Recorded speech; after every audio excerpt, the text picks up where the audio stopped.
Hi. Hello. Hang on. Right. Clearly, can you see us? Hello, everyone. Nice to meet you. Nice to meet you. Everyone here is actually quite tired, Jason. It has been a long day. Can you hear me okay? Yes, I can hear you clearly. Can you hear me? Yeah, I can hear you. Yeah. Right. Okay. That's how my father works. Always the amount of coffee.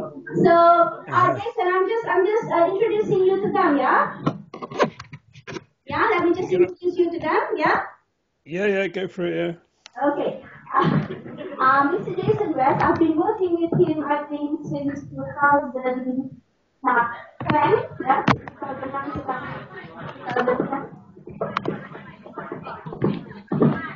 Crikey, jumping around.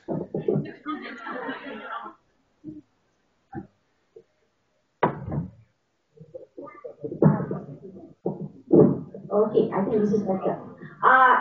We have actually been trying out some programs where we connect native teachers to students in Malaysia. Yeah. So we've been doing one in Uksi, we've been doing one in Langkawi, so few places. And I found out that Malaysian students, they are actually okay talking to a Mak Saleh rather than to an English teacher, a Malay English teacher.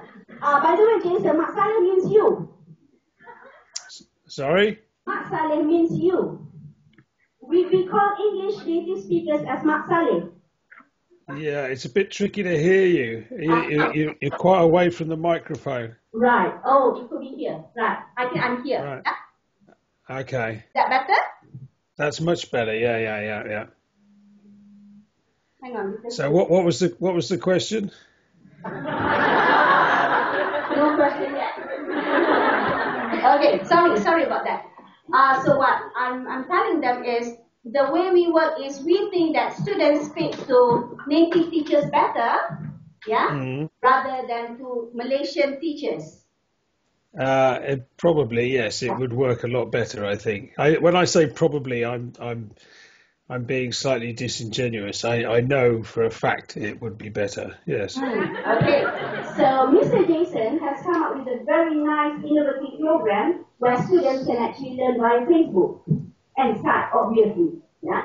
The only thing is the time difference. So we are working out how we're going to train the teachers here in Malaysia with him, and then the teachers are going to do Skype with him. And you moms, English teachers, moms, you can stay at home and teach tuition. English tuition. So Jason, perhaps I pass the mic over to you. Maybe you want to tell them something? Oh, yeah, we could. Hello, everyone, by the way. So you're all graduate students, are you? Yeah, studying lots of different things. And do you need English for your studies or for your careers, do you? Obviously. Okay. And how long do you think, on average, each of you has studied English formally? Very long. The answer is very long. So what age did you start? At sort of in primary school, in infant school? Kindergarten. Okay, and you're still studying English? Yeah? But your English, it seems quite good. You can understand what I'm saying. And Anita's speaking to you in English, so you must be pretty good. So what let's pick someone. Does anyone want to tell me what they feel their problem with English is, if they have a problem? I mean, we're assuming that because I'm here, there is a problem. Okay, hang on. Maybe I'll so pick one. what is the problem with your English? Anyone wants to come forward and speak? Give the mic to someone. Yeah, because this mic can't go.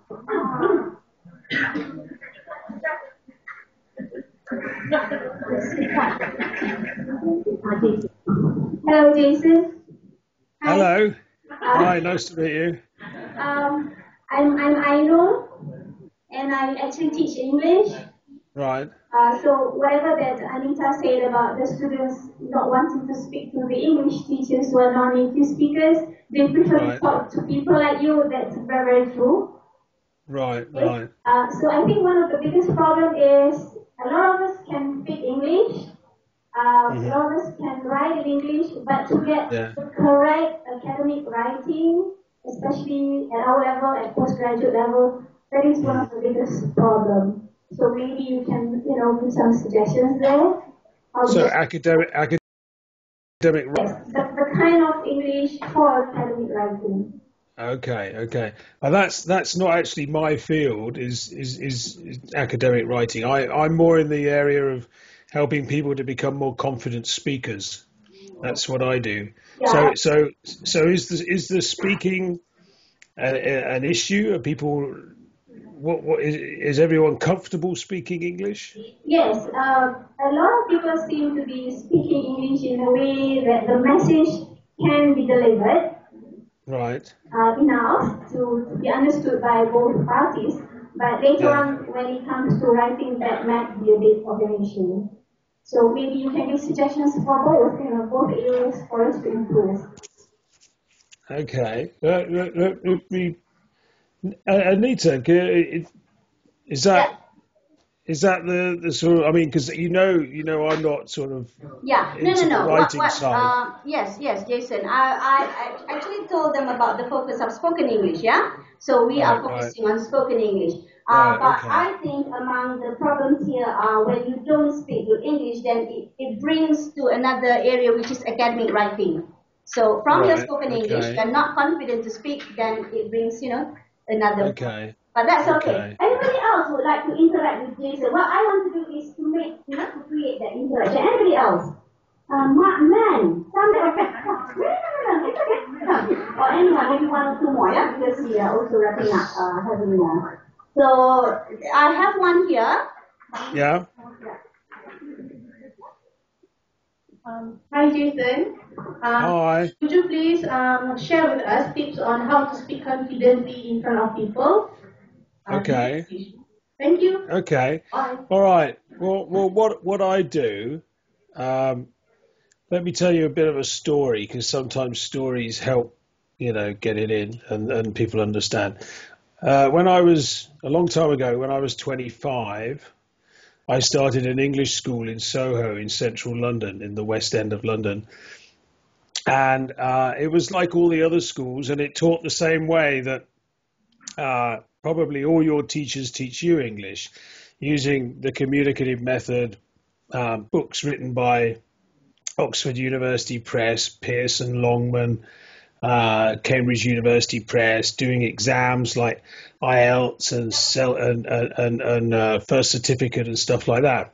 And I did that for about 8, 9 years, but I got a bit tired of um, people coming to my school from all around the world. And we gave them a written test, and then we gave them an interview to place their level. And often their level would be different from their speaking level. And depending on where they were from, it varied. But we often, like all schools, and schools still do this all around the world, and all English courses do this. If your writing's at one level and your speaking's at another level, they'll usually stick you in the middle somewhere.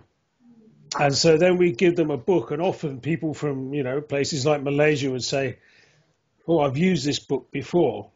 And we said, well, that's the book because the British Council accreditation wants us to teach this way, and we have books like this. And if you went to the British Council in wherever you are in Kuala Lumpur or somewhere like that, they'd give you a book, and it would probably be by a big publisher from the UK. And your schools probably all buy books from big publishers in the UK.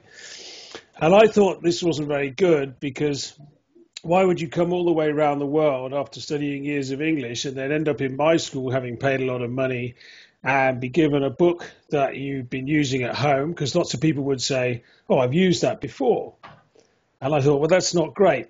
And then I thought, why are they in the UK and they're in central London and we're trying to get people into a classroom to practice with each other who have different nationalities, different first languages, and they're making habitual mistakes because of their first language. Why can't we use the natural resources that we have, which were and still are English-speaking people on the street? And so then the question was, well, how do we teach someone something and then get them into a conversation with someone that is useful at their level and the kind of language they need to become comfortable using, and is a good learning experience every single time? And so we worked on that, and systems and writing materials and a structure to every lesson. And then we got it working, and it worked. And we started that in 2001, which is 14 years ago now, which is a long, long time. Wow. So I've been helping people to learn English on the streets of London successfully, very quickly, for about 14 years. And when we started doing it, we started getting our toughest students, shall we say, the ones that normally in a normal school, teaching the way most people are taught around the world, they were usually sort of Japanese students who were like in their early 20s, maybe about your age, and their English was nowhere near as good as yours because they didn't have so much exposure to it in their culture. Yep. But they'd come to London and they were very, very shy, and they could read and write very well. You know, so someone could read and write at sort of intermediate or upper intermediate level, but they'd be an elementary or even beginner speaker. Do you know what? And this is very typical. Yeah, sorry to interrupt, but I think the program that you have, what's more important is these people, postgraduates here, most of them are becoming lecturers. Most of them are already lecturers. Most of them are academics who need to speak English to deliver lessons. Yeah, in the classroom. The problems come when you have international students in your classroom, and you can't speak acceptable, to that level. So I would think that. Can you get it? So these are postgraduates. They are not undergraduates. They are postgraduates, and some of them have already been working for 10, 15 years. Yeah, but as you know, English language is not about mastering it, it's about using it. Yeah. So that is. That's what I was going to say. So we started seeing these students who normally made no progression in terms of their speaking skills in 4, 5, 6 weeks. We saw them going from, being too shy to speak to not being able to stop them speaking English. Yep. And there's this huge kind of improvement. And we worked it out, and we did lots of research. And over the years, we developed it and improved it. And now we do it online. And the core of it is that when you're learning to speak a language, like you learnt your first language, you have to listen to someone speaking with you and then process it and notice the mistakes that you're making. And that only comes through lots of repetition and connecting the language to something meaningful contextually, which is like, going to when you're a toddler, a baby walking in the kitchen and asking your mummy for some water, getting the pronunciation right, then you get the water.